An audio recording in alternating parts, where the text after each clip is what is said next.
one way to oppress a community is to keep their experiences out of the story.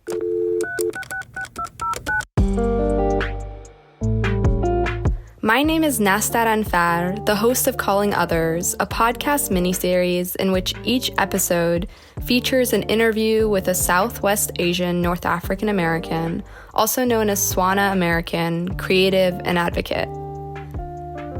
I use the term SWANA in this podcast instead of Middle Eastern to account for the geographic accuracy of the term SWANA and also acknowledge the colonial roots and background of the term Middle Eastern.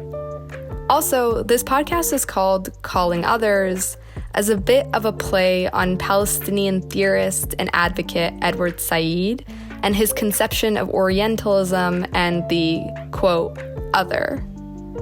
It's my way of reclaiming that othering experience.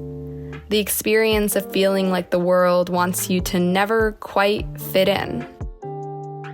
This podcast was produced during my time at Win Without War, an organization fighting for a more peaceful U.S. foreign policy and less militarized solutions to the security challenges we face. There, I found myself thinking more and more about how narratives drive political decisions. If we're fighting for a different political reality, listening to real people is necessary. Real people like young artists, students, and activists, especially from communities impacted by the policies we're fighting for or fighting against. So, I think this podcast is a reaction in a lot of ways to my own experiences as an Iranian American. A reaction to what I felt was, and still is, a political environment that treats members of my community and the communities tied with my own as people whose stories are not valuable, as people who can easily be generalized, villainized, purposely misunderstood, or left out of the conversation entirely. As an Iranian American, I've had to get used to people not valuing my personal experiences, especially when they make decisions that affect my community. And I know that this is a shared experience, especially in BIPOC, queer, and immigrant communities.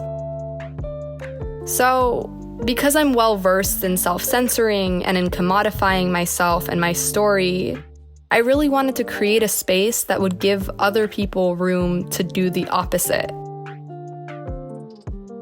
I think this was my way of opening a window and letting some air in and letting people breathe.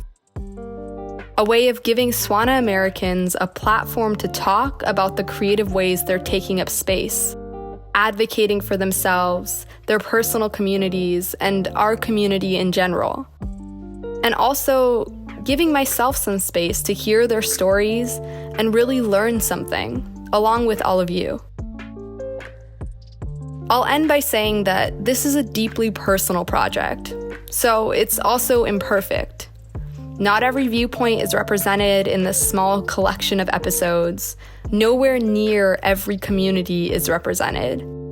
Acknowledging its limits, I would say we should consider this project a small moment in a larger thread of individual stories.